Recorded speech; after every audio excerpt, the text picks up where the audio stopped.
The trees that face the harshest winds grow the deepest roots. I read that somewhere and it stuck with me for weeks. And that's not just poetry, that's biology. When wind keeps hitting a tree over and over, the tree is forced to push its roots deeper into the ground, upon hell, just to survive. The resistance creates the strength. The pressure creates the anchor. And if it works for the trees, why wouldn't it work for us? I used to think I was on the right path, and honestly I was.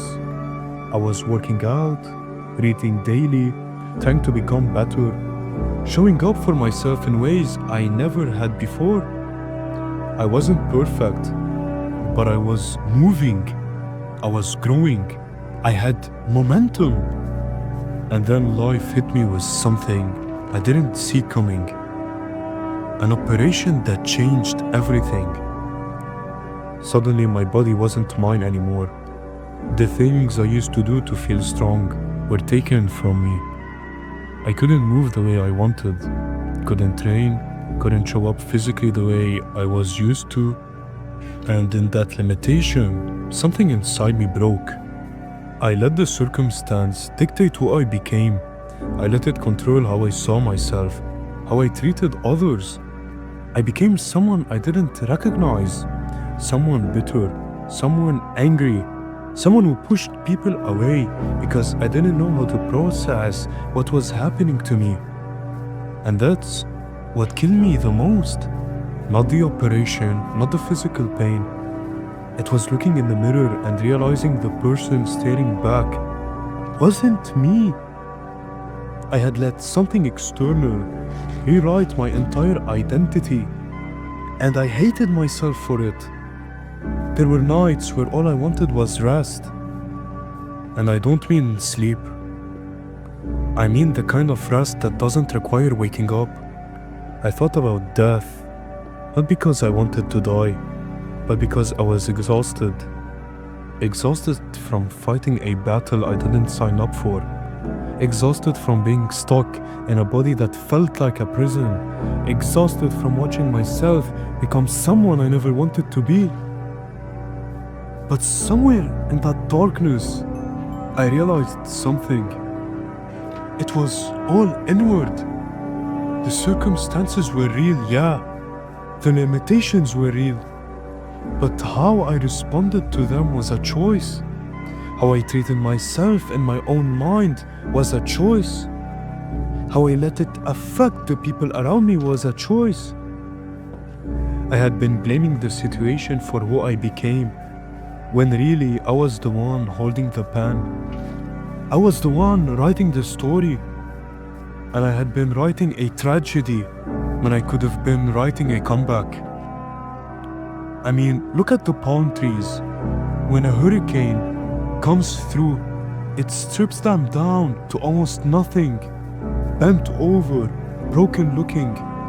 You'd think they're done. But give it time, give it patience. That same tree blooms again.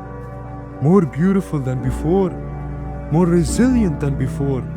And then I asked myself, aren't we the same? Don't we have the same ability to be stripped down and still come back? But here's the thing nobody wants to hear. Nobody's coming to save you. Some of us are lucky enough to have people who show up, people who check in, people who hold us when we're falling apart. But for some of us, we don't have that luxury. Some of us come home to silence. Some of us have to figure it out alone. And if that's you, always remember, show up for yourself. Be your own light. Be your own light inside that misery of yours. Stop waiting for someone to rescue you from a battle only you can fight. Stop focusing on how you want to be seen. Stop performing for people who aren't watching. For change comes inward before it ever shows outward. You can't keep looking outside for something that can only be built inside. And if you don't have that capacity to change right now, don't be harsh on yourself. It's okay. Accept it. Survive until you find it. Because everything with time changes. The storm doesn't last forever. Because life is always asking you one question. What will you become under this pressure? A blade or a broken piece of metal? Both go through the fire. Both get hit with the hammer. But one becomes a weapon and the other becomes waste. The difference isn't circumstances, it's the response.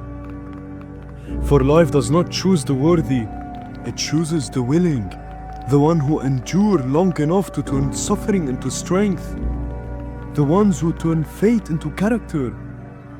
For man is born for hardship. It's not a punishment, it's the design.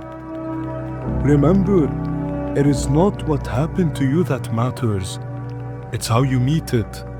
Under pressure, you're not being destroyed. You're being introduced to yourself, the real you. Those sleepless nights, those days you curse your own existence, that's the forge, and you're in it right now. The depth of your struggle determines the height of your rise. Your roots are growing, even when you can't see them.